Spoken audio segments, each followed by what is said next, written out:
Welcome to Board Gamers Anonymous, the podcast with board gamers and the insane fun we have at the table together.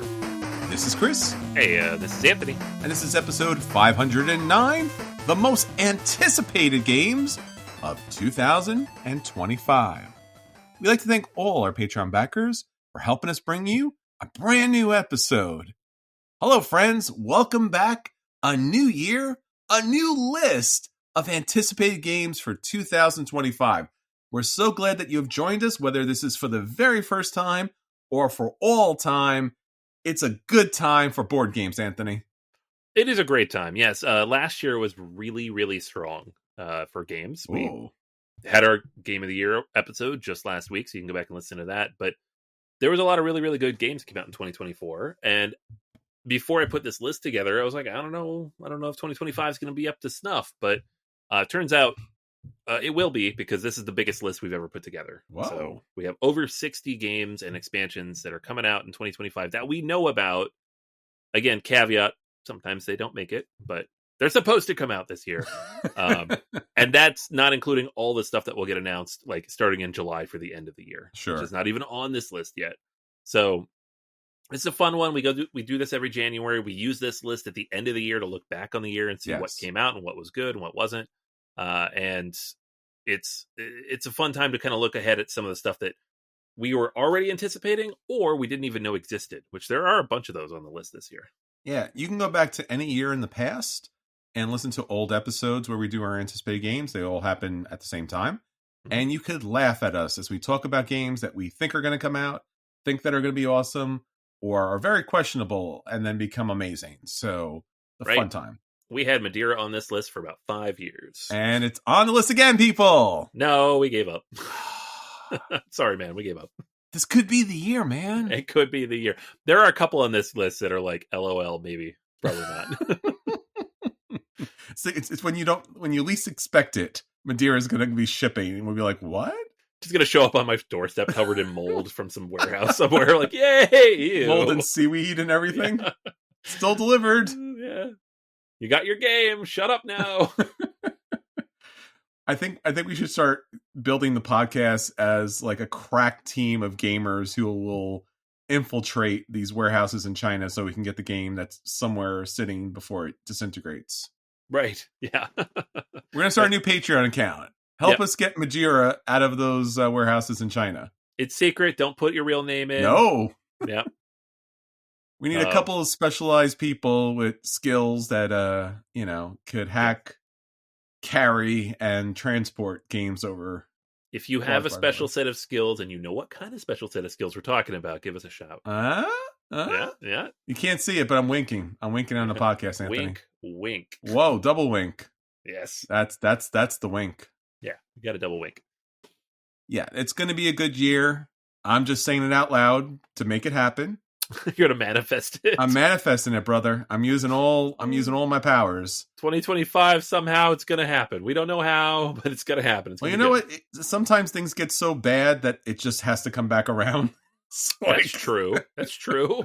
So here we are. But board gaming has been excellent. As you said, last year was fantastic.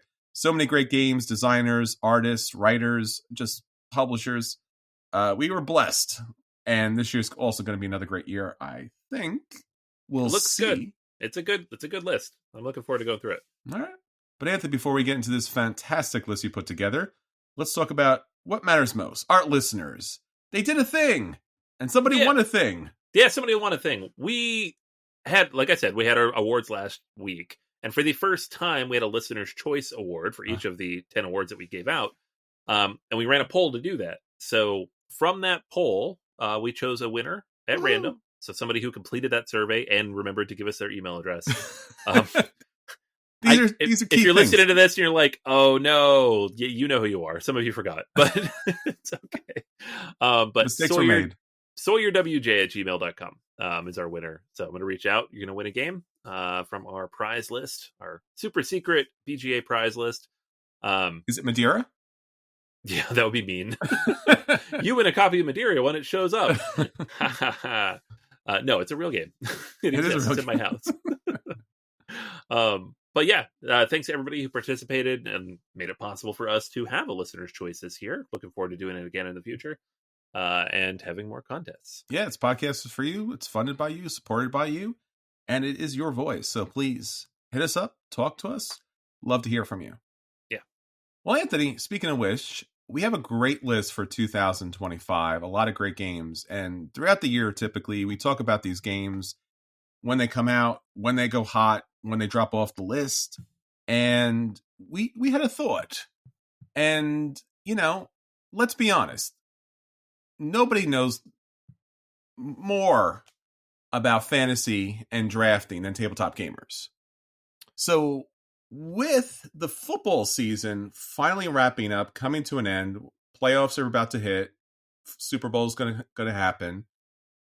We thought we would do something a little bit different this year to bring all of you to the table for something that is bigger than ever before.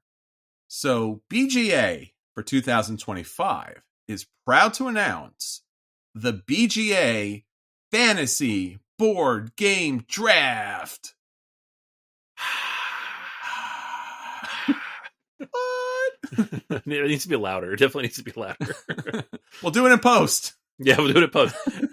Back us on Patreon so we can buy a soundboard. There you go. So what we want to be able to do, everyone probably has a general idea of fantasy football, whether you directly participated or know about it. And in that case, you're a general manager picking out teams and players in those teams. And you watch their progression throughout the year, see their performance. And then based upon their performance, you score points. We want to do the same exact thing for all of these great tabletop games that we're going to talk about on this episode. They're going to come out at some point, and they're going to go hot. Sometimes they'll stay hot. Sometimes they'll cool off. Sometimes they'll make a comeback because of weird reasons. We've all seen that happen before. But we're going to track their success, and then you out there are going to have an opportunity to join us, to create a game company, to pick these games for their successful potential. And then throughout the year, every month, we will mark and score their progress. And at the end of the year, someone's going to win, Anthony, the BGA Fantasy Board Game Draft. So we want you, as many of you as possible, to participate. Anthony's going to give us details about that, but spots are limited and the competition's going to be hot. So, and we're going to be working with BGG's hotness. So the whole idea here is to have the hottest games possible, burn up Kallax's as much as possible, and get the best collection. So strategy, drafting, knowing your games, anticipating, guessing, things we've been doing for years, you'll also get to do with us along the way. Yes. Yeah. So the way this is going to work is we have 61 games that are on our list we're going to talk about today. All of these games are eligible for the draft because they haven't come out yet. So, and that's the key here. These are games that have not come out yet, so we don't know how popular they're going to be through release, if they're going to come out at all. And so how this will work is if you are a Patreon backer at any level, you are eligible to enter your team into the draft. There'll be a registration link that is in the Discord under a Patreon backer only channel. You can check that out. It'll be up by the time you hear this. You can register, you set up your team name, and that's pretty much it until we get the draft going. When we're ready to launch the draft, you are going to go through, take turns, depending on the number of teams, and pick games from this list based on how you think it's going to perform. Is it going to be, on the hotness a bunch of months in a row? Do you think it's going to come out soon and has a chance to show up multiple times? Do you think it'll come out towards the end of the year and just light everything on fire? You choose. That's the whole point, right? You get to decide how it's going to work. Every month, we're going to go through and look at what games are on the hotness. That we're going to assign points based on their presence or lack thereof on the hotness. So if your game is in the hotness for 10 months out of the year, you will get 10 points during the year for that one game out of however many you have. So if we have 12 participants, for example, there'll be 5 games on your list. You could have up to 60 points. So it's a great opportunity to think about what you think is going to do well, why you think it might do well, so on and so forth. At this point, we're not going to worry about the games that haven't been announced yet, just because we don't have the structure in place to do that. Although we might come back to it like a midsummer update to everything. But at the moment is this list. The draft will be about 10 days from right now when this episode comes out. So if you want to sign up, do it soon. Again, if you're a Patreon backer at any level, you are eligible to do so. And it's a $2 level or higher, and you can jump in and participate. So we look forward to seeing everybody there. It's going to be fun. And we will have a team as well. Chris and I, we will have our own picks in the draft. And it's just part of the draft. We can't throw anything. It's just, as the administrator on the account, we get to have a participation in the draft, and thought it'd be fun. And we can kind of compare notes against all of y'all. Can you beat BGA? Right. Yeah. And Anthony, if you're not a Patreon backer, can you still join Patreon? Yeah, please. Get in there. Check it out at patreon.com/BGA. And this is a new benefit for the year. Obviously, it'll be something up here front in January. We hope to do this again in the future and similar things like it. So this is kind of our trial of the system to see how it goes and who participates and how much more cool stuff we can add on to it. But you also get access to the Discord. Anybody can get on the Discord, but there are patron-only channels on there as well. We have tournaments now that are running on Board Game Arena through the Discord by our community manager, Kelber. We have access to bonus episodes that go up every 2 weeks, including, our top 10 lists for the year, for example. Mine just went up. We also have like an after show that's coming up in the future. We're going to be talking about not just games, but all the other stuff we're watching and reading and listening to in the world. That's all accessible at different levels within the Patreon. So if you back there at any of the levels, whether you want to get all the bonus content, and again, you can go back and listen to all the old bonus content as well. There's like 75 or so episodes in there you can grab, as well as the ad-free feed for this podcast. So if you're listening to this right now in Spotify or any of your own podcast players, and you're like, I love these guys, but ads, you can head on over to Patreon. And again, it's $2 level or higher, no ads. Excellent. So we want everyone to join us, patreon.com/BGA. Get in with the fun. And if you can't join us on patreon.com/BGA, as Anthony mentioned, we'll be talking about this every month. So you'll have an opportunity to follow along with us, pick your own teams, and see how they do over the year. Yeah, you can just participate. You could draft your own games and see how you do against everybody else. It just won't be necessarily announced on the website, on the podcast. But it should be fun. We're looking forward to it. Yep, it's going to be a big competition, and it should be a good season of gaming. I think so. Yeah, there's a lot of stuff here. Again, the most we've ever put on this list, and I think a lot of these are actually going to come out. So sometimes I build the list, and I'm like, half of these aren't coming out. It's still good. All right. Well, that said, it's going to be a great year. BGA Fantasy Board Game Draft. Looking forward to having you all join us. Looking forward to you all creating team businesses. And we'll let everybody know about how your team businesses go throughout the year. So we get to track, laugh, have fun, and challenge. All right, Anthony, with that said, we've been talking about this. Let's actually get into this. Let's talk about all of the games that can be drafted this season because they're so damn hot for 2025. Yep. Let's dig into it. So the way this works is I have a giant list. We've both opened all the various information that we've gathered about these games. I'm going to run through them. I'm going to say the game, and then we're both going to say what we think about it based on where we think it's going to land, whether we're excited about it, if we think it's actually going to make it into the world to play. Some of these games were nominated by people on our Discord channel, so we'll call those out as well. So thank you to everybody on Discord who answered that question and helped us kind of build the list. So I think that's probably the reason we got so many this year is we crowdsourced it a little bit. Mm-hmm. All right, kicking it off. Number one here, The Anarchy. This is a new one from Garphill Games, designer Bobby Hill. And so it's got the Garphill look. It is about medieval England and English nobles being loyal to King Stephen and kind of just the craziness and chaos that happens in that time. It's based on Hadrian's Wall, which was the sprawling roll and write, big, long, like 90-minute roll and write or flip and write. From the same designer. Same designer, yeah. Mm-hmm. So it's that, but a new theme and probably new mechanics. So if you like that type of game, or if you liked that game, this is probably for you. Yeah, it's good to see another historic game come out there. I think this is something that can play in a lot of places. It is a roll and write, so it's one of those bigger roll and writes like Hadrian's Wall. Yeah. So I'm assuming or hoping that has maybe as much success. I don't know. Hadrian's Wall did pretty well for itself, so I think it might be a little bit in the spotlight, but we'll see. Yeah, I don't know. I guess we'll see. I don't know. Hadrian's Wall is one of those games that I feel like it's kind of snuck in there, and I hear it a lot. People recommend it a lot. So in the solo space, I think it's pretty hot. All right, next up, also from Garphill Games, is the new one from Shem Phillips, Skara Brae.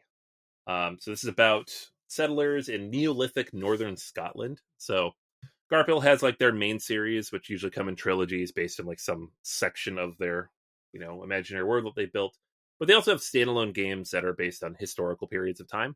So you have things like Legacy of You or Ezra and Nehemiah or some of the other ones that came out more recently. Skara Brae is in that category, the standalone. And so it is you're gathering resources, trying to chain things together. It's got a solo mode, like all those things are, it looks like a Shem Phillips game. And it's, as many Shem Phillips games have become, it's looking more and more sprawling. Yes. I'm like hit or miss with these games anymore. Sure. When they hit, though, they hit really well. So I'm always interested. I like the look of this. I think the production's pretty good. I think the artwork matches with the time period. Worker placement, obviously, but I like this civilization village tableau building here. So I think this might actually hit. Yeah. All right. So both of those games also nominated or recommended by several people on our Discord channel. So thank you, everybody there. People. Wine Cellar is a reimplementation of Wine Cellared, which is a self-published game by Andrew Stiles, a 2-player 18-card game. So one of those. And so this is kind of blown out. It's bigger, longer. You can play with up to 8 people. But it's still relatively small in scope overall. And it is exactly what it sounds like. It is about buying wine, trying to build the best possible collection of wine. So if you're a wine person, and there's a lot of wine games, this is a new one to add to the list. It looks like an interesting take on the auction mechanism. Sure. And it's got artwork by Vincent Dutrait, which is always very good. Always good. So not really in my wheelhouse in terms of I don't collect wine and I don't want to, but I do love me a good auction game, so I would like to try it at least. Yeah, this is very niche. This seems like something that was built to sell maybe in liquor stores, just because it doesn't seem to have like the same weight as far as the game's concerned. This is on the lighter side. So yeah. I think it'll be okay. I think I'm going to get forgotten at some point, though. Yeah, possibly. All right, next up we have the big new one from Vital Lacerda. Vital Lacerda gets a new game out every year, more or less, or an expansion. This year we're going to see Speakeasy, which the campaign ran for in the fall of 2024. So this is the new Eagle Griffin big box, Vital Lacerda, artwork by Ian O'Toole. It's about 1920s, running a speakeasy during the Prohibition era. Love everything about it visually. Inventions kind of caught me off guard a little bit, just because Weather Machine let me down. And it looks to be a little bit on the lighter end for him, which is also great. As long as it's not, escape plan light for me at least. I did not back this, if only because I'm kind of on a budget and these games are so expensive. Yes. But I'm excited to try it out, and I'm sure I will know many people who did back it. So, and if it's good, then I might just go buy it anyways. That's what I did with Inventions. Yeah, I think the production's top notch. The artwork for me and O'Toole's could be above his, with his best artwork, at least for the cover. I've played so many of these Prohibition games at this point, though. Now, yeah. So from when this came up, I was like, Ian O'Toole, Vital Lacerda, and I'm Eagle Griffin, yay! And then I'm just like, I don't. I've played so many. I just played so many of these. The theme just is not for me here. Right. I think it'll do well because I think the theme is certainly there for a lot of people, but I've kind of played this out a little bit. Right. All right. Next up, we have a game that they had previews of at PAX. Kind of took a quick look at it, but didn't have a chance to play it. And that is Rebirth. New game from Reiner Knizia, coming from Mighty Boards. Beautiful looking game, just a fantastic, visually compelling take. And it's a Knizia game, so it's little hexes, little things you're stacking on the hexes. It's math. It's math. It's a grid, but it's a pretty grid. So I'm all about it. It's a tile-laying game. It's kind of going back to like some of his earlier stuff. If you look back at like Samurai or Yellow and Yangtze, or I guess Tigers and Euphrates, which predates that. I'm excited. I like a good Reiner Knizia game. I like the theme here. I like the fact that it's not a rehash of another older game. It's something new. It's a building on what he's done. It's not. It's fantasy, but also not. So it's like it's still a hardcore near abstract. future type thing, far future type thing. Yeah, it looks good. I'm so glad that he's finally getting the production values and the art direction that his games deserve. This could hit. I don't know if this is the one that'll hit because it still looks very abstract-y kind of game, but could be the one. Yeah, I like it. All right, next up on the list we have Nature. This is a re-implementation of Evolution, a game we played 1 million years ago at the dawn of BGA. And also the dawn of Evolution. The dawn of Evolution, yes. We played a prototype of that game. Yes, which I feel like we mention that once a year. We do.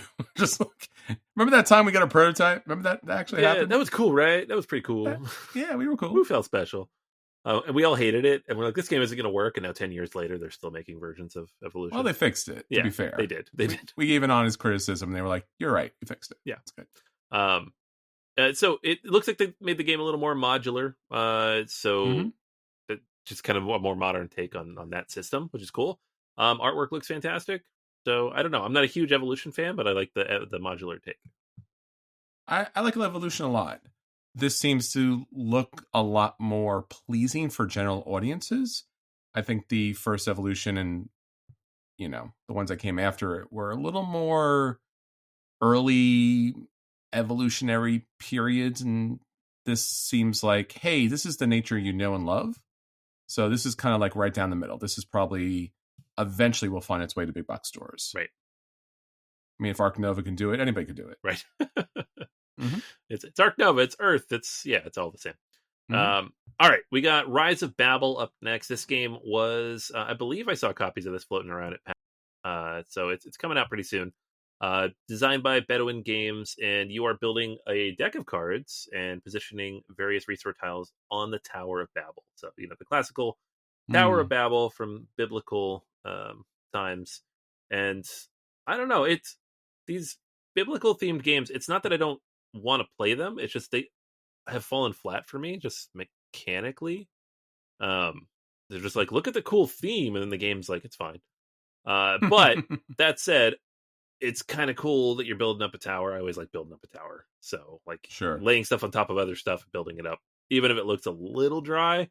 Teotihuacan is still one of my favorite games, and that's literally what you're doing. You're building a pyramid, so I dig it. Yeah, on the lighter side of it. Yeah, definitely lighter than that, but it looks interesting. Yeah, I think I previewed this way back in the day last year at some point, and it looks fine. I think that this had like multiple levels as far as production was concerned, and all fancy up with all the different layers and levels, and then like the base level is just like very flat cards, as you mentioned. Right. So you could go hardcore and get all the fancy stuff with the Kickstarter, or just kind of base level. I'm hoping it's more than just a gimmick. Yeah, same. All right, next up is Revenant. We talked about this a few times. It is the thematic follow-up to my number one game, Voidfall. Mechanically does not look to be really building too much on that. It's just kind of living in that universe. So, new designer here, Alan Kirkby. Same artwork from Ian O'Toole. One of my favorite covers, period, of the last couple of years. I love this cover. And it's Mind Clash, and I backed it. So when it comes, I will tell you all about it. It looks like a pretty, not standard fare, but not like super ridiculously complicated worker placement. I really like this world, and I like the look of it. Tool doing space stuff just makes me happy.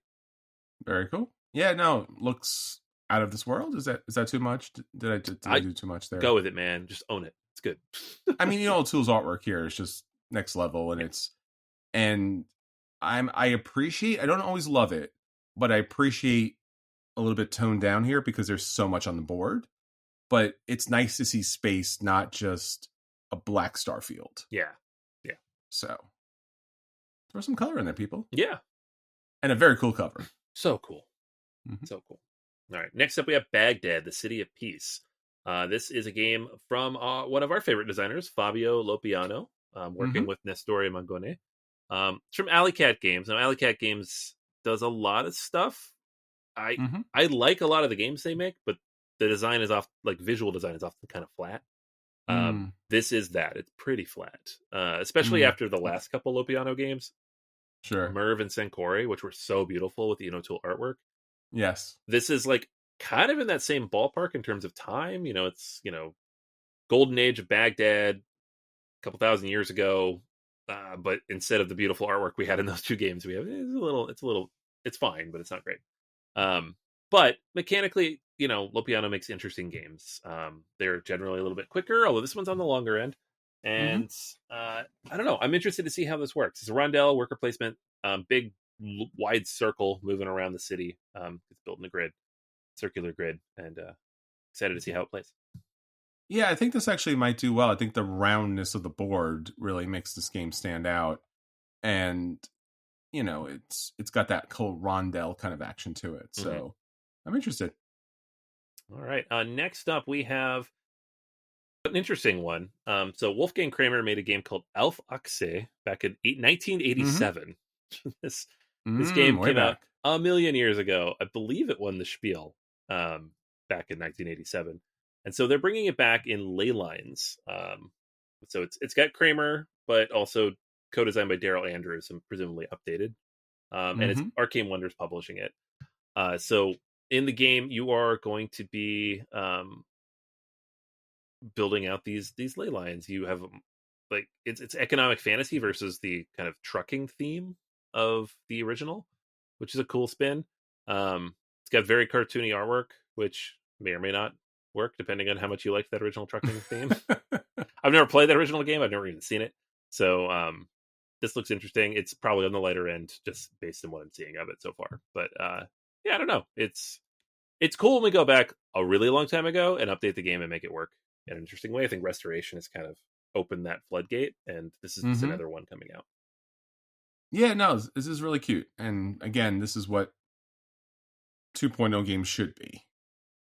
And hopefully it will be. Yeah, absolutely. All right, next up is Transgalactica. And you know what? Our friend Daniele Tascini just cannot help himself. It's got to be a T game. It's a T game, brother. It's a T game, but with Devere now, it's like Board and Dice is like, we're done with the T games. He's like, fine, I'll take them somewhere else. I'll take my giant T and take it elsewhere. Yeah. But the cool thing is, as a result, we get the Devere artwork, which Devere's got a really cool, I don't love all their games, but I feel like aesthetically, they're each doing something interesting, right? Yes. Visually, they're always doing something interesting. It's a really cool cover. And it's Daniele Tascini, no co-designer on this one, so just them working on it. Worker placement and engine building, kind of sweet spot for Tascini. So I'm always interested in a new Tascini game. You put it in space, I'm in. I'm assuming this will come out towards the end of the year if it's Devere, so probably around convention season. But I'll keep my eyes open on this one. Yeah, ditto. I mean, he's done great, and again, the T's continue. Right? That would be great. All right. Next up, we have, and this is funny because I think the link I sent you is for a game from 8 years ago. It's not very good. Yes. I was like, what? It's Covenant, but there's an old Covenant, which looks terrible. This is a new Covenant, 2025, coming from Devere, designed by Herman Milan, who also worked on Bitoku, which is the big one we've played, but a bunch of other games as well. Kingdom Defenders, Bamboo, Sabika. So this is the new one there, coming from Devere, presumably later this year as well. You are leading a dwarf clan to reclaim a mountain. And it's, you say dwarf clan, it can mean anything. It's got very chibi-ish, like slightly more serious root-like art, which is kind of cool looking. I like the vibe here of the dwarves. So it is don't really know too much more about it than that, thematically speaking. But hopefully it's not. It says 25 to 90 minutes, so hopefully it's a little bit lighter than like a Bitoku, which wasn't a heavy game. It was just a lot of game. Like I True. think Milan has some interesting ideas from a game design perspective, but the game was just like blah, too much. So hopefully this is less of that. Yeah, I think they've settled into this size of games. They're White Castles, so I think this works. Yeah, I think this kind of fits that. Hopefully. All right, next up we have Sweetlands. This was another one that was recommended by a couple people on our Discord. We're excited about this. It is a big, heavy game. 100 to 200 minutes, listed on Board Game Geek. Designed by Totsuko Chuo. I believe this is from Japan. And it is a game in which you're building a city made of confectionery things. So it's like a gingerbread city type of thing. It's not 100% clear what the theme is, but it's a big, sprawling, heavy Euro game, right? So like it came up in Discord and people were like, I'm excited for this, but it might be too big and long for me. And I was like, ooh, what is that then? I like big and too long. 450 wooden tokens, 200 cards, bunch of unique characters. So I missed this one I think it was on Kickstarter at some point. So or maybe the Kickstarter hasn't run yet. I'm not 100% sure. No, yeah, the Kickstarter has run. They're late pledging right now. You can still back it, but I missed it. But looking forward to seeing that because I had not seen it before, and it's just a cool theme for something so heavy. Yeah, I had seen Kickstarter, and like you said, I think the problem with their campaign was there wasn't enough information out there about it. Sure. But it looks amazing, and if it's that crunchy, I'm in. Yeah. It's giving me like almost not like thematic gameplay wise, but like just volume of stuff wise, like Coffee Trader vibes. Coffee Traders is a good game. So I'd be cool if it was like that, but with candy. Yeah, buddy. All right, next up we have a new key game. Quayside. You are moving boats around in the harbor because you are on the harbor side or whatever that's called. It's designed by Richard Brees and David Turchi, and it is, I don't know how many games are in the Key series now, like 8 or 9, but this is a new one. So you get dice activation to direct boats, choose harbors, gain actions. So kind of worker placement-ish, and the Key series is always interesting. Yeah, and I'm glad they brought it back because we haven't had a solid Key game in quite some time. It has been a while, yeah. Yeah, it was just there was always a Key game at the table, and then just like nothing. Yeah. And now they're back. Yeah. All right, this next one is a game that we actually previewed at PAX, and we talked about a little bit. Propolis. It's about building at a bee kingdom. So it's designed by some of the designers behind the Point City, Point Galaxy, Point etc. games, coming from Flat Out Games. It looked cute. I like the artwork of it. Interesting thematically. So I'm actually excited to play this one. Yeah, this thing seems like really colorful, really light, something that you'll definitely get to the table, and I think it's going to pop. Yeah. I think this game's going to make a real big impact. Yeah, absolutely. Yeah, this was one that was on my list because we did have it see it at PAX, but I also had several people recommend it off the Discord, so thank you to everybody there. Yeah, all about, and again, a very simple mechanic, but the strategy is very complex. So, yeah. Australis is a game about discovering life as a sea turtle. You are the sea turtle, traveling around off the coast of Australia. It's a kind of a smaller, lightweight game from Cosmos, as you'd expect from Cosmos. But it plays a sea turtle, and it almost looks like a children's game, but then it has enough layers baked into it that it feels like a good fit for like older kids, like 8, 9, 10, which I'm always on the lookout for. So I've seen a few previews of this lately. A new Leo Colavini game. Looks cute. Very cute. I like it. Little turtle in there. Cosmos does a great job with these games too. Yeah. And the boards and the action. Again, everyone's crushing it right now. Yeah, absolutely. I like it. I like it a lot. Yep. This next one, I don't know what to think of, so I don't know. Do you have thoughts here? You don't have a vantage point on this? Yeah. That's good. Good thing. It's Stegmeyer, Stonemaier Games. They are making a co-op game, open world co-op adventure game, which is an interesting genre, but especially so for Stegmaier, which is very systems focused in a lot of his games. I don't know. What do you think? He takes big swings. Yeah. They do not always hit. They haven't hit for quite some time for me. I'm willing and happy to try because I think it makes a lot of sense as far as the game's concerned. But it's not a campaign game. That is true. So I'm happy about that. And, I generally like the idea of this kind of concept. I don't know if it works yet though, because we don't see much about it. But right, yeah. And like I am a little worried about imbalanced co-op because that's not fun. Yeah, not fun. You just lose or you win. Either way, it's not fun. It needs to be really well balanced.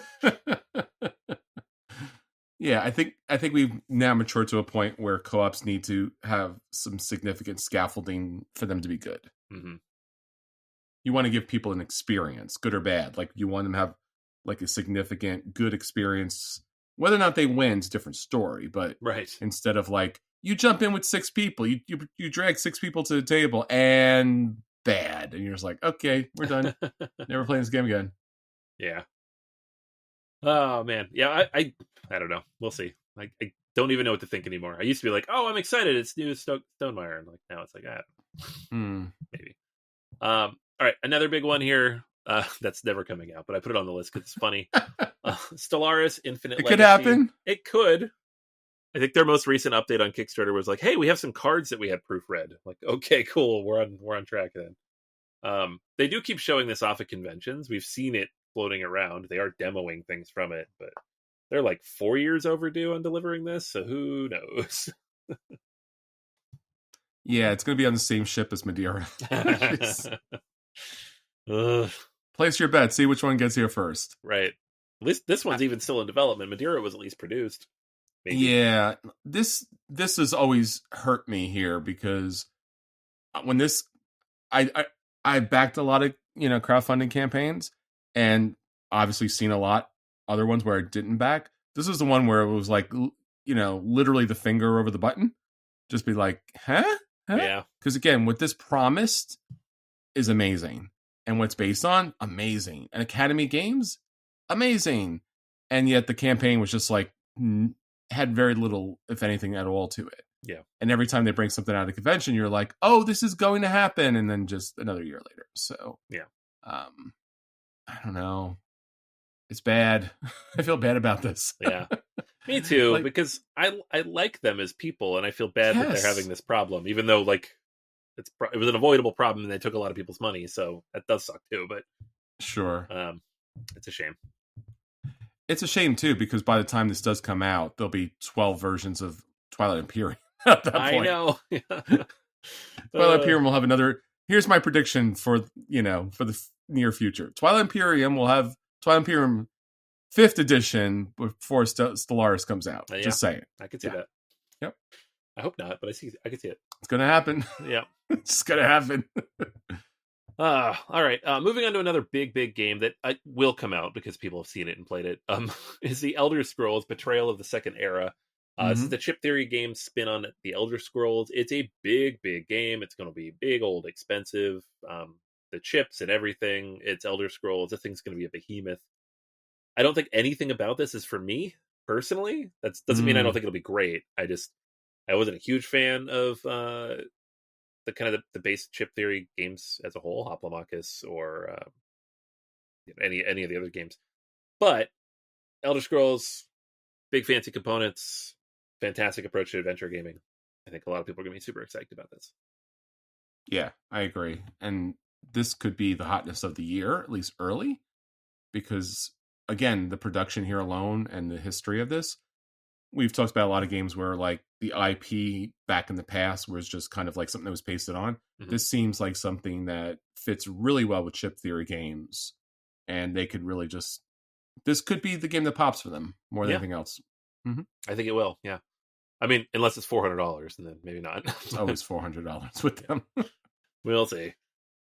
Chicago 68. This was on Kickstarter earlier last year and did not do huge numbers, but it just looks really fascinating to me from a mechanical perspective. Mm-hmm. It's about the convention riots of 1968. I think it was up on Kickstarter around the time of the conventions here this last year.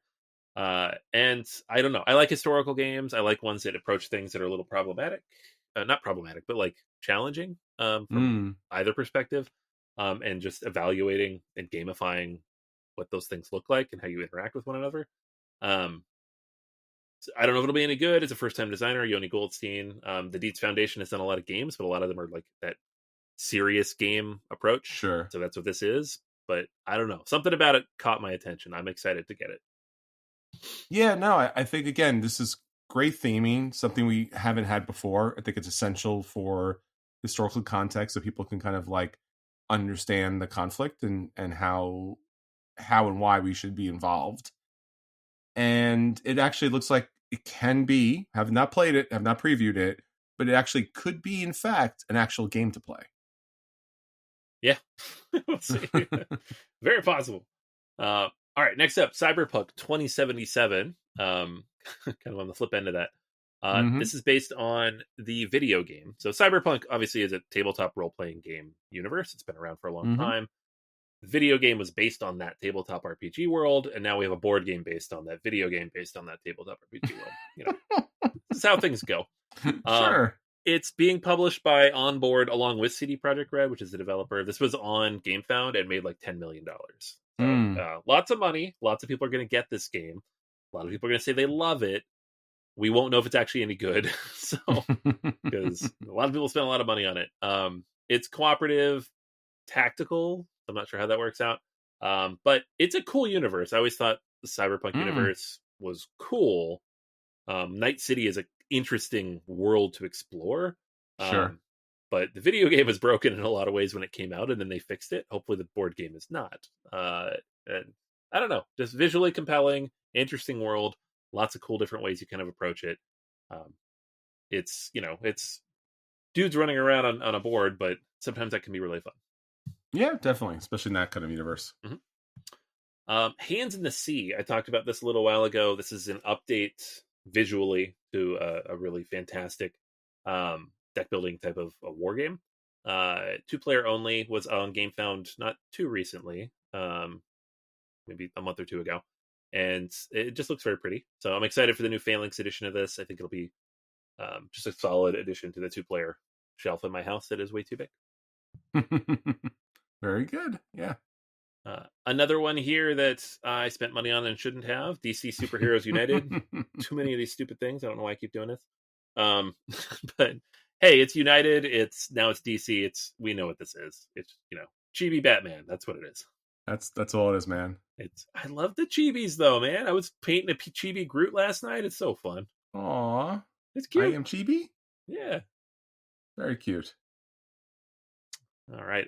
Next up, Galactic Cruise. This game that we've been seeing around at conventions for like 3 years. Us. 2-3 years. Sure. The campaign ran in 2024. They're supposed to ship next year. So as long as they are on time, we will see this game finally next year. Tool artwork, big sprawling box, big heavy game. Has all the pieces to be an interesting thing. Doesn't mean it will be good. We don't know. We had Pampero last year, which was like, let's follow the Vital Lacerda formula. And it didn't quite work. That game wasn't quite up to the level that people were looking for. But Galactic Cruise, it just has a cool vibe to it, aesthetically speaking, and mechanically, nice sprawling thing. So I hope it's good. I want this game to be good. Yes, I think the people who played it, who I've spoken to, are like heavy. Yeah, this is heavy. This is pretty heavy. Absolutely, it's like a 4 on BGG. It's very it's like a 3.99 or something. Yeah, right up there. All right, next up we have Stupor Mundi. This was the new Nestori Magoni game that was on GameFound last year. It's also on Board Game Arena, right? Yeah. So you can play this. You're building little castles, your little walls, building little castles, doing your little thing. It's Quinid Games, which they make visually compelling presentations. I think this GameFound version, I can't remember exactly who did that, but it is coming soon-ish, and I don't know, these like euros through the crowdfunding is always interesting because you get, the core gameplay it is what it is. Maybe there's some extra expansion stuff thrown on there, but you just get a really pretty version of it. So, yes. and I think in this case it makes sense because of the 3D element of the game. It was very pretty. It was very hard not to pick up immediately. Right. Yeah. Same. Next up is Luthier, another very pretty, very large, very expensive game. This was on Kickstarter last year. Paverson Games, who did Distilled, and it had artwork from Vincent Dutrat and Guillermo Tavernier. Apologies to both of y'all.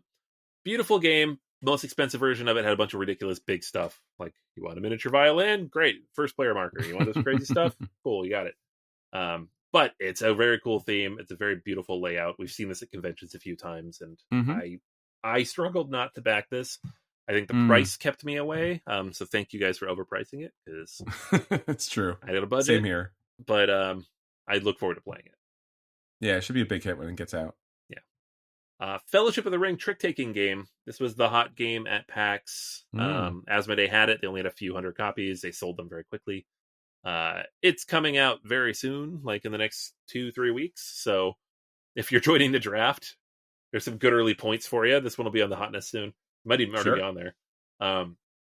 But yeah, it looks really good. It's the stained glass artwork alone is like, I don't even care if the game was good. I would just buy it for the cards. It's very pretty looking. Yeah, it was hot at the convention. It's probably the hottest game at the convention. Yeah. And hopefully the game stands up to it. The ratings so far are great. Got solo mode, which I don't know how that works in trick-taking games, but I mean, I've played some solo trick-takers, but we'll see.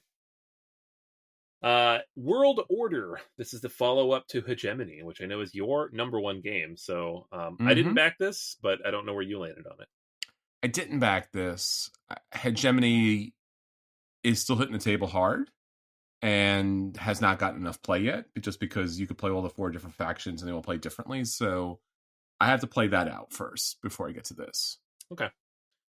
Yeah, I look forward to trying it for sure, but I also want to play Hegemony more, which I have not played it enough. So yeah, this seems to be a slimmed down, different game, kind of like what we were talking about before with Voidfall and Revenant. So seems to be the way that they're going these days. But once I play, hopefully get a chance to play this, I'll probably pick it up at later stage. Okay. Molly House. This one is from Whirligig Games. Joe Kelly designed it as part of the Zenobia Awards. Cole Worley doing development on that. This is a game about the queer community in the 18th century, or at least the 18th century in London. So just interesting thematically, something unique and different, but also exploring a time in history that is just not discussed or assessed very often. And I think that's a really cool thing that games can do, that other mediums can do, but like often are not able to dig into and make you feel things in the same way. So I'm really excited to see this one come out. It's again been in the last few conventions. It's very close to release. Whirligig Games does a really good job in development, making sure things are solid, well researched, well developed. They have a good look. Yeah, it'll be a good one. It's very fancy, and it might have that kind of obsession appeal. Yeah, where it's so different and unique and classy that people just might be like, let me pick this up. Oh, it's a great game. And then it blows up that way too. Right. All right. Next up, we have The Witcher: Path of Destiny. This was a big old box of stuff that was up on GameFound. So, if you saw it, you saw it. Did they get your quote for their crowdfunding? A big old box of stuff. It's a big old box of stuff. People like, Anthony Chatfield said that? Oh, I gotta pick it up now, bro. And somebody messaged me the other day. It's like, you don't like the miniature games, right? And I'm like, I love miniature games. They're like, you're always talking about how they're just big boxes of stuff. And I'm like, that's not an inherently bad thing, unless the box of stuff is bad stuff. I don't know. Yeah, I talked about Drama's Edge as a glorified, worker placement game, which it is, and it's still awesome. Like, thing. Things can be things. Yeah, it's cool. Exactly. It doesn't have to be the best thing. It's just a thing, and it's a fine thing. Look, whatever thing you are, be the best thing. Yes. We support that. Like, just go for it. Why not? All right, Witcher: Path of Destiny. I guess that's all we have to say about that. But if you like The Witcher, it looked cool, and you probably like it if you like The Witcher. Your review is good. My review, it's a thing. It does a thing. Go for it. That's Chris's review. Good times. All right, next up, Panda Spin. I don't Sure, why remember. not? Yeah, it's a new Carl Chuddik design, so that's why it Yeah, makes the list. of course. Famously the designer of Glory to Rome and Innovation. Since And then, yeah. not a whole lot else, but it's a new one from him. Yeah, no, again, always great to see his designs out there and always surprising. So I'm looking forward to it. Yeah. All right. We have Snow Planner, designed by Akashi. This is a pretty sizable looking, again, like, and I don't know why this is what happens in my head. I see a game that's coming from a Japanese designer. I'm like, oh, it's probably small, like a trick taking game or a dice game. Then no, like similar to Sweetlands, like this is a decent sized midweight Sure. Euro. You are, running a ski chalet. Everything is very blue and white. Digging it, like a ski mountain. And it's contract completion and dice management, dice placement. So looks cool. I like the flat artwork, and I had not seen this before. It's something kind of new. It popped up on the radar when I was looking at stuff for this list, and I was like, "This looks cool." I'll check Yeah, it out. it's got a very interesting. It reminds me of Between Two Cities, at least Mm, the artwork when it yeah, first came out. It's got that kind of like modern, sleek, no frills kind of look to it. yeah. I like that. Mm-hmm. All right, next up here we have Aridia, The Paths We Dare Tread. It's designed by Cody Miller, who had done Zaya. That's right, folks. We put the Zaya guy on the list. You can't get away from it. It's always gonna be there. Yeah, it's got to be there. But this one popped up in Discord like more than once. Multiple people said, "I'm excited for Aridia." It's an open world campaign type of game. You're exploring things. It looks like it's almost like Zaya but fantasy. That might be a little too reductive, but I don't know. Are you ready for it yet? Are you ready for it? I just, it's again, this looks very cool, and I feel like 10 years ago this would have been like so up my alley, and I would have definitely backed this and been excited for it.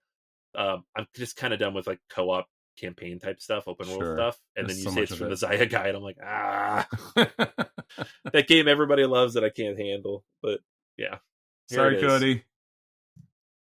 If for the fantasy purposes, honestly, this is probably a good one to draft. It'll probably be up there Yes. for a while. All right, next up we have The Last of Us. This is a reimplementation of Escape the Dark Castle and Escape the Dark Sector. It's kind of black and white survival games. Super cool looking. Very cool aesthetic. I think it's perfect for The Last of Us because it's such a stark, dark, black and white world that they're in. And you don't have to paint the miniatures. You don't. That's crazy. Well, then I have no reason to buy this, so I'm out. If I don't think I can someday paint them, why would I pay for them? Sure. No, I'm just kidding. I think it looks really cool. You definitely could make a good game out of this IP. It's very story driven, so I'm interested to see what they do with it. If it's just another adventure co-op game, again, I just talked about those, but at the same time, if you do something interesting, unique, or you build on the story in an interesting way, I'd be excited for that. Yeah, it has a very The Last of Us look to it. Right. Yes. All right. Next up, we have Elden Ring, the board game. Now, I put this on the list because I saw that it had been backed as a crowdfunding campaign last year before. People were very excited about it. It's Steamforged Games, which I know people have issues with. And then when I opened it up today, I was like, it has a 4.0 as a game that has not released yet. It's supposed to ship in March. I'm like, well, what's going on here? Why is everybody so mad at this game? I imagine it's a lot of production issues. So I don't know. Steamforge has a lot of issues. I don't know why people keep giving them all their money, I guess. I don't know, because they just keep having these problems. But it's, here we have it. Elden Ring's an amazing game. They did Dark Souls before it came out, and people had mixed feelings about it, but it exists. You can buy all the stuff for it. Sure. So I will just be interested to see how this plays once it gets to the table. Alrighty, folks, we are back. If you're noticing a dip or change in the audio quality, it's because we had to switch our recording platforms. It's a little bit of an issue. So it's not your ears, it's us. We are on to the next on the list, though, Galileo Galilei, This is a game that immediately popped for me when it first came up. I was very excited about it.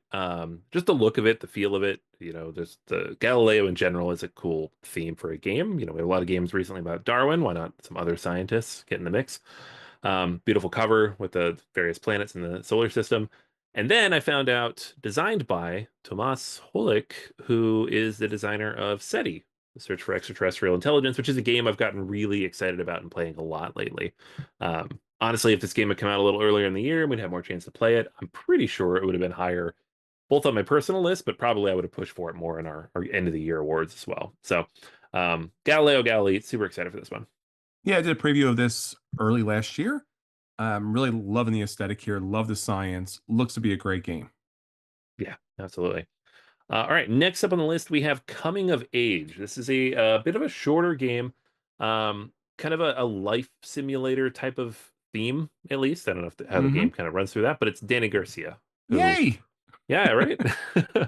We've talked a lot about Danny's games of late because we've got Windmill Valley, Barcelona, which I just played again the other night for the first time in a little while. I was like, oh, right, this game's amazing. So yeah, just it, Danny Garcia has become one of those designers who just look for new stuff, and this is new stuff. So excited for this one. Same here. Big fan. Looking forward to it. We have up next the Treasure Ship of Zheng He. This is about managing this ship on this 7 voyages. It's kind of this classical Chinese theme, designed by Hisashi Hayashi. So it's a bit longer, heavier of a game. Mm. Hayashi generally made a lot of smaller, more accessible games, things like Metro X, Sail to India, Trains. Recently, Bomb Busters, another game they worked on. Yeah. But Yokohama is kind of an all-timer and is one of the bigger games that they've worked on. So this is in that vein, at least in terms of size, length, complexity. So Hmm. excited to see what this is. Same here. Formaggio for Ben Rossett is a standalone expansion to Fromage, which I know you talked about recently. I've not played Hmm. either. I just really like the way they look. The covers are cool looking. Yes, very cool. So, who knows? I don't know if it's any good, but this designer worked on Between Two Cities. They worked on Brewcrafters. They worked on Search for Planet X. So, a lot of really good games and all about cheese making. So, why not add to our wine collection, our cheese games? The House of Fado, or just House of Fado, sorry, is a light game kind of pulling on mechanics from Vital Lacerda's games, working with João Quintela Martins. So this is an Eco Griffin game. It's kind of a lighter, smaller Lacerda. It's not like one of the big sprawling boxes. It's a 2.7-ish weight. So kind of in that ballpark along with Lacerda's other kind of midweight game pulling a mechanic from Lisboa, Mercado de Lisboa. So Hmm. this we've seen this before. That game didn't quite hit with me, but I'm always up for like just seeing Lacerda play with mechanics and trying new things with what they've done before, um, in whatever form it is. Yeah, if this is really Lacerda doing this and not just in Right. name only, it'll be great. Yeah. Well, that's always the question, right? Yes. It's like, oh, it's got Lacerda mechanics, so they put his name on the box. Yeah, So, that's really what bums me out. It looks fantastic. Like if this is Lacerda game but smaller, like if he was able to do that kind of right. focus in here, then it's going to be one of the best. Yeah. Because again, just the look and the theme and everything, fantastic. Yeah. Yeah, no, I hope so. All right. Next up, we have Knights of the Round Table. Now, this is the reason this popped up here is A, it's coming from Crafty Games. Crafty Games has done some interesting stuff lately with Tabriz, in the past, Mistborn. But also, Johnny Pack, the designer, recently worked on one of your favorite games of last year, Unconscious Mind. Mm-hmm. So, also has worked on Merchant's Cove, Sierra West, Coloma, some good stuff. So, we're getting a game about the Knights of the Round Table, and it's looks like a decent chunk of game, but it's also got some other interesting mechanics mixed in. I don't really know what to expect. So there's a 3D castle, a big sprawling board, bunch of fancy stuff. So probably a big expensive Kickstarter campaign or a GameFound campaign. We can expect that. But mechanically, I don't know what we're getting. I think a lot of King Arthur games, Arthurian Knights games, tend to be, I don't know, they always tend to go in a very specific direction, right? You're like, oh, Stefan Feld made a made a Arthurian Legends game. It's a roll and move. Okay. I like it still, but I really wish it was like his other games, you know? Or Yeah. oh, it's a storytelling game. That's cool. That fits, but can I just get like a big strong Euro, you know? So maybe that's this. It has its mechanics labeled, its worker placement, I cut, you choose, which is always cool. Yeah. Variable player powers, so maybe. I love the artwork here by Dan May. Yeah. Yeah, it's cool looking. Hmm. So I will definitely be tracking this down. I love this theme. All right. Next up, we have a game that was recommended from our Discord channel. I had not actually heard of this, but several people were like, "It's big, it's long, it looks great." I'm like, "Okay, cool." Um, Tycoon India, 1981. So this is India kind of building up its industry in the 1980s. So kind of following the decades of challenge that followed independence and kind of building out the company, and now we have how everything industrialized and modernized in the last 40, 50 years. So I it looks interesting. I know it's a crowdfunded campaign, so a lot of people kind of got in on that. I just something that kind of passed me by at the time, but digging into it more after having getting recommended to take a look at it, um, I'm interested to see how this plays. Same. Looks big, looks crunchy, looks fun. Yeah. We have this was an interesting one. I don't know what you think of this. La Pâtissier Rococo. I'm Hmm. probably saying that second word wrong, but again, not a speaker of French, so apologies. This is so they got the Rococo name on there, but it does say re-implementing Cookie Champion, right? Which Hi. is a game that I don't even know if it officially ever came out. Same designers, Luis and Stefan Malz, who Mm, worked on Rococo. they did. This is I don't know what this is. What is this? Do you know what this is? I don't want to Baking? say. I'm hoping it's just not trying to cash in on how fantastic Rococo is. But Yeah. the designers are great, so maybe. Yeah. No, it's interesting. It's a supposedly taking the deck building mechanism of Rococo, but then Hmm. making it shorter. And I don't know. Sure. I don't sometimes that works. Sometimes it doesn't. We'll see. So, and this again came from the Discord. So thank you to our backers there for Yeah, recommending that one. absolutely. All right, so those are all the new games, and there's going to be many, many more that are announced throughout the year. They'll come out, especially in the second half of the year when we get to Essen time. A lot of new games will be announced, but this is kind of our starting list at this point in the year. Now we have a secondary list that we kind of addend to this that we kind of rapid fire through because these are often things we've already talked about or we don't have a lot of info on, depending on where we're at in the hype cycle. But we have expansions and 2.0 releases or re-releases. So like updates, new versions, etc. There's a bunch of these coming up. Not surprising because that's kind of the way the industry is moving. So let's power through them. Clans of Caledonia Industria. Bunch of new stuff, sideboard, new ways to play Caledonia. I backed this. Very excited. I think it'll be hot, but it's a pass for me. All right. We have Roots, the Homeland expansion. So new expansion after they said there were no more expansions. So Gotcha. why not? Let's keep adding stuff. The designer is listed as Joshua Yearsley, so I guess Cole Worley is done with expansions, maybe. But I love me some Root. I did back this. I don't know if I'll ever play with these because at this point I'm kind of behind by a full expansion. But new stuff. Sure, why not? It makes the money. Get my Yeah, money it's at least. fine. Yeah, and I finally got my bird plushie, so I'm happy about that. Mm. Kemet, Rise of the Gods, new content for Kemet. Bunch of new modules added to the game. 6-player mode, solo mode, 2 new tile colors, bunch of new pieces and stuff. Amber and amethyst stuff going in there. Said Kemet's amazing, so I was like, sure, more, but also I don't know if I need more. So, but I'm getting it because I backed it. Ditto. There you go. Food Chain Magnet Special Edition. No new content here.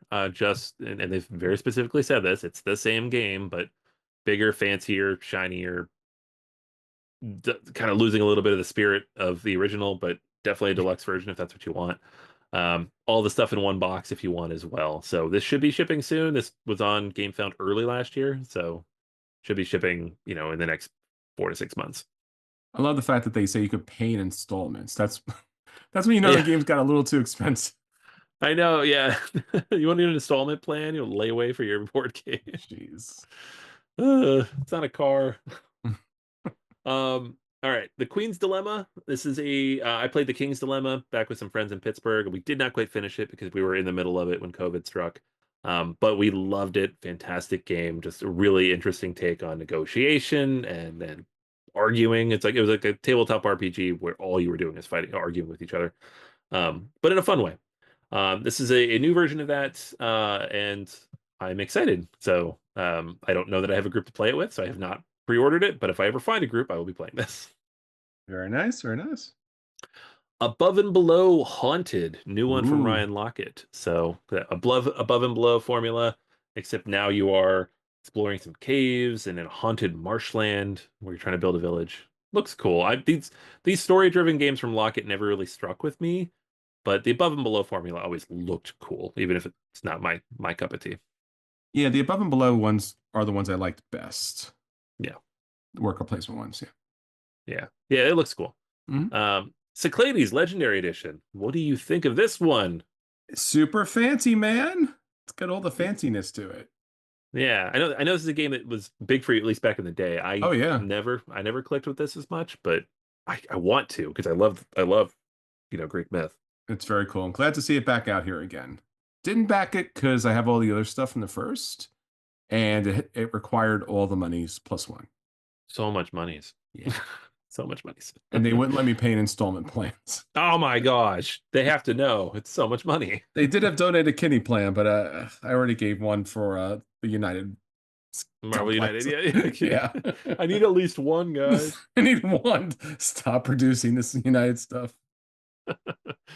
All right, Santorini Pantheon Edition. This is like the big, fancy, ridiculous, over-the-top version of Santorini. Yeah. Which is cool. I love Santorini. I think it's a cool game. I don't think you need any of this. You can just buy the $20 version at Target and it works. But if you really like the game, you might as well. I agree. Yes, exactly. Gloomhaven Second Edition. They're working on it. I know there's some concerns around, shipping and tariffs and all that good stuff. But it is in production and on its way. A lot of people back this. Not for me. I know not for us in general because we kind of generally bounced off Gloomhaven, but a lot of people looking forward to the updated version of this. Why is my question. Only why if you've already played it, right? If you've played through all of Gloomhaven, there's no way it's different enough to need to play it again. I played through a lot of it, but I'm also asking why because you have Frosthaven, which is supposedly better. So yeah, I think part of the big thing with this is that the miniatures are coming along with it or close to it, so people are excited about that. But I give you that. Yeah, it's a lot of miniatures. So much money. Everdell Duo, 2-player only version. I guess they have a solo version, which is crazy, but the 2-player version of Everdell, they had it at PAX. I did not pick this up. My daughter was like, "No, we have the other Everdell." I'm like, "You're right. We do have like 4 versions of Everdell at home. We don't need another one." Home. Legit, like we have the full one. We have Far Shore, and we have whatever the one was for families, the lighter one. Sure. She's like, "We don't need another one, right?" I'm like, "Good call, Abby. Good for saving me money." So yeah, Everdell Duo. If you're looking for a 2-player version, here you go. Sounds good. Nemesis Retaliation. People are very excited about this. I don't think either one of us has really gotten into Nemesis, right? I sort of played once, and people were like, hey. And then it became the biggest game of all time, and I did not get a chance to play it. So, and I don't think I will, considering I think the last campaign was like $900, $960. So much money. Yeah, like if you want all the stuff. Yeah, all the stuff like $960. Yeah, and I think that's what this is from that campaign, and it's shipping soon, and people are excited about it. It's like the big one, Very cool. Third big box. It's the biggest one. I'm excited for all of you. If you have a copy and you want to teach it to me, I would love to play it. But I'm never gonna buy it because of all what you said. So yeah, it's one of those games. Like if we're at a convention and people are like, we have a spot for Nemesis, I'm like, yes, I definitely want to try that once. This one here, exciting to me, and I didn't back it just because of money, but Unmatched Adventures, Teenage Mutant Ninja Turtles. Unmatched Adventures looked really cool, but it was kind of a bland, generic theme. It's, and Unmatched itself is a reimplementation of Star Wars Epic Duels, which is very cool. This is Ninja Turtles, and you get minis of Ninja Turtles. And I was just like, why am I not giving you my money? But then I just didn't do it. So I'll probably end up picking this up down the line anyways, because that's what I do. But it looks cool. I saw the Marvel United, well, Marvel, I shouldn't say United, Marvel version of this at Barnes and Noble was on sale, like $15. So Yeah, there we go. I'll wait. yeah, I think they're getting to the point where they're just mass producing for IP sake, and it's getting out to stores that are not game stores necessarily. So yeah, I think you'll see this on sale at some point. I will play it someday, or Mhm. buy it and look at the miniatures. Either way, it's happening. Or both. Both, probably. All right, next up, Windmill Valley Blooming Sales. So they've already announced an expansion for Windmill Valley, which was one of my top 10 games of last year. Check out that list up on the website this week if you want to see my top 10 games. So yeah, it's adding more shipping elements to Windmill Valley, which has a very small shipping component, like exporting the tulips. Now it's a bigger part of the game. Yeah, and I know some people had some challenges with the original base game, and this hopefully will punch it up a little bit. Yeah. All right, next up is a game that probably won't come out this year, but I really wanted to mention it because I think it's cool. Is another new version of Colosseum. So Colosseum is a game that we've talked about a bunch. There's been two versions of it, one from Days of Wonder that's beautiful, one from Tasty Minstrel that is decidedly not beautiful. Um, both of those are out of print now, so it's just hard to find the game in general. This is another new version from Fantasia Games, the producer of Unconscious Mind, so we know they make really quality production. Yes, And it's Ian O'Toole, he's coming in.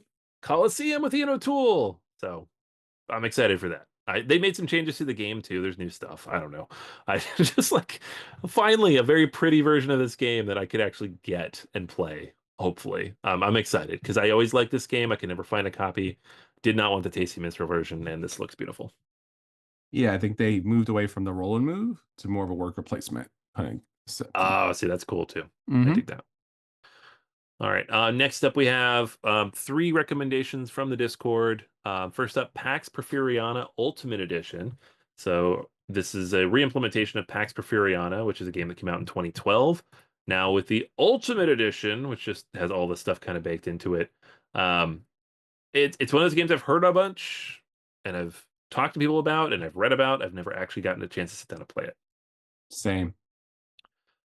Great Western Trail El Paso is another reimplementation of Great Western Trail because Like the 15th version of it. can't have enough. It's coming from Lookout Games though, which is interesting. I guess it got moved to a different publisher. Hmm. And it's another designer working on Alexander Pfister's formula. So it might be a significant shift in how the game works, but at the end of the day, you're a cowboy rustling cattle because It's that's what the game is. So small game, also solo mode. So yes. And then last but not least, we have Nippon Zaibatsu. This is mm, another one that I don't think we'll probably get this year because we're waiting on the crowdfunding campaign for it. sure. Nippon is a game that I've had for a while. It's super out of print. It's hard to find. It was What's Your Game, which, Mm-hmm. as we discussed earlier, no longer exists because they took all our money and didn't make Madeira. Um, Madeira! Madeira! Madeira! But the designers of that game, Nuno Bizarro, Sentiero, and Paulo Soledade, made Nippon as well. And it's a fantastic game about an industrialization of Japan. So like late 19th century Meiji era industrialization. Zaibatsu is a new edition of that, adding additional elements to it. So, and just with beautiful new artwork and kind of updated in a lot of different ways. That original version is definitely of its time, just in terms of production quality. So, I'm excited. I don't know if it'll add enough different stuff that I need a new version of it, but I'm excited more people can get it because it is a very good game.